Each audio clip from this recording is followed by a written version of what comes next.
Hi, Brian here from X1E. This video is about my SMG build for the Division 2. I call it the Grudge Hunter.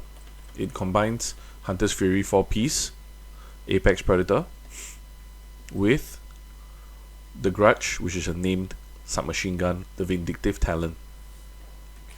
Let's dive right in. Firstly, the specialization I chose was Gunner because I like armor on kill 10% and having fast reloads. Also, it has the Riot Foam Grenade, which helps with crowd control and status effects, which I'll touch on more later. Going into the items itself, firstly we can start with the Grudge, which grants the Vindictive Talon, the perfect version of the Vindictive Talon. It's not compulsory to get the Grudge. You can just have a normal SMG with Vindictive, which grants you and your allies 18% crit chance and 18% crit damage. So as long as this is consistently proccing, you only really need 42% crit hit chance. On top of that, I also have damage to target out of cover, because my targets are always going to be status effect. Having status effects, you're always getting that 10% bonus damage. Going to mods, I got weapon handling, I have accuracy, I have crit hit damage, but most importantly, it's always the extended mag. It drops your reload speed by, like, I would say over here 0.2 seconds, but you get 20 additional rounds, which is more than worth it, especially with high RPM of 900 for SMGs. So at least you're reloading every 52 rounds instead of 32 or so. So that's the SMG. So before I go into the helmet, I'll just go straight into the Hunter's Fury first.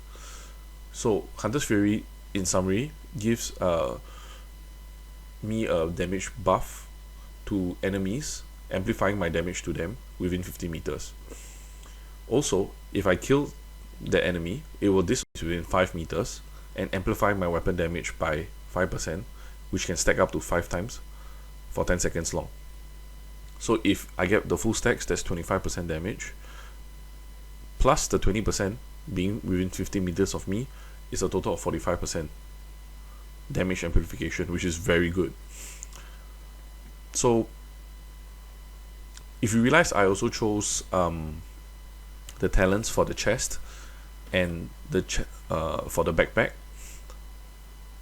Overwhelming force is compulsory to me. It's very vital, because getting that disorient distance from, or disorient aura after killing an enemy from 5 meters to 10 meters is huge, because then I can sort of perma disorient or perma confuse enemies within 10 meters, right? I keep everyone confused, it's good crowd control, and I can shoot the confused guy, and the guy will cause another disorient aura, and so on and so forth. It chains, right? The other one, Endless Hunger Talent. This one is not that important, but if I'm playing solo and I'm jumping from fight area to fight area, it's good to keep the stacks for 30 seconds rather than 10 seconds, because you need to get up to 5 stacks to get the full 25% damage bonus. So it's good to have, but you don't really need to have it. Yeah. As for the attributes, once I hit my crit hit chance of 42%, I'm going all in on crit hit damage and weapon handling. So the key is crit hit damage, and then thereafter weapon handling if you're already at max, or should I say 42% crit hit chance, because for those of you who don't know, crit chance is locked at, or should I say hard capped at 60%. For my last two,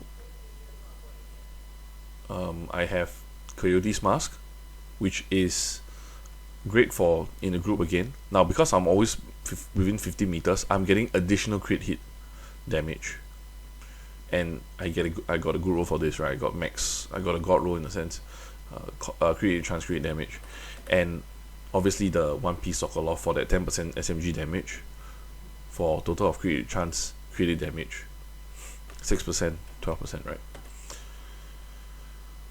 Last, just to round up, I use the Crusader Shield, because the critical shield allows me to shoot with the SMG, and it helps protect me just to get that first kill, because once I get that first kill, I will start to disorient everyone else. Then the shield is not really that important anymore, but at least it shields me for the first kill. If I still can't get the first kill, or if I'm not confident about the first kill, then I will use the riot foam grenade first. I'll throw the riot foam grenade to those enemies that haven't really noticed me yet.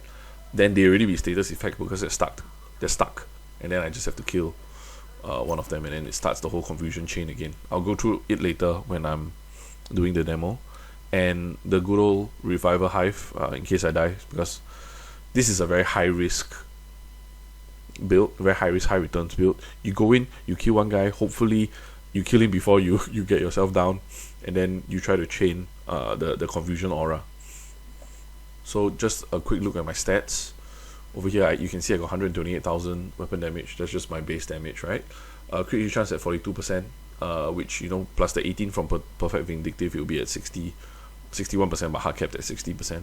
Crit damage at 133%, so it's quite good. You get to see my damage numbers later.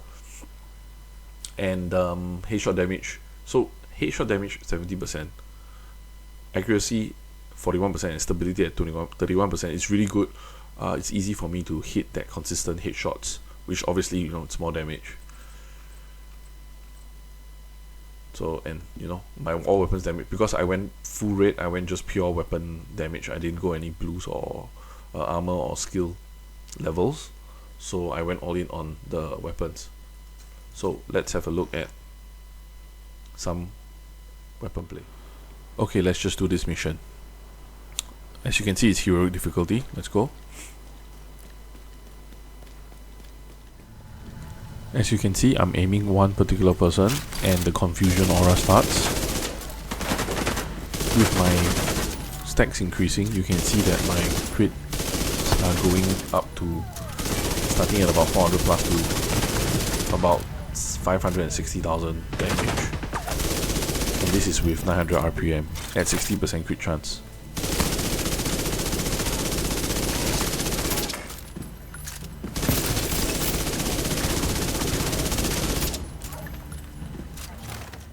Right, I'll show you a demonstration of the riot foam. So I'm throwing the riot foam. You get stuck. You get status effect. The understatus effect. Kill one. This one gets disoriented again. Kill this one.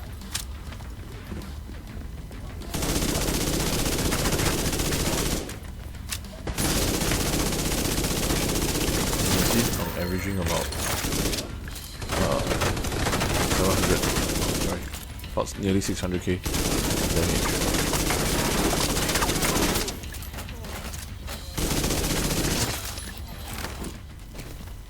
Once again, pick a guy, he gets confused, everyone gets confused,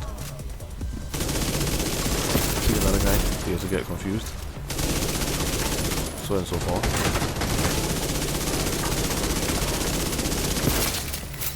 So there is a small downside to this build, which is it's harder to kill tanks. A weak spot, which I have, and then with lots of my accuracy, I can easily aim at his head. And two more things before I end the video. I forgot to mention how the Hunter's Fury actually gives SMG damage 15% and plus 20% armor on kill. If you combine that with the Gunner's 10% armor on kill, you kill 3 enemies, you get 90% of your armor back, which is really good for sustain. The next thing is how this build really plays well into group play. For example, Vindictive giving crit hit chance and crit hit damage, and Pack Instincts from the Coyote's Mask giving crit hit damage and chance depending on how your enemies are hit by you and your allies. So that's it for my Grudge Hunter build. I hope you enjoyed it. If you have any questions, drop them in the comment section down below, and I'm more than happy to reply you or help you with your build.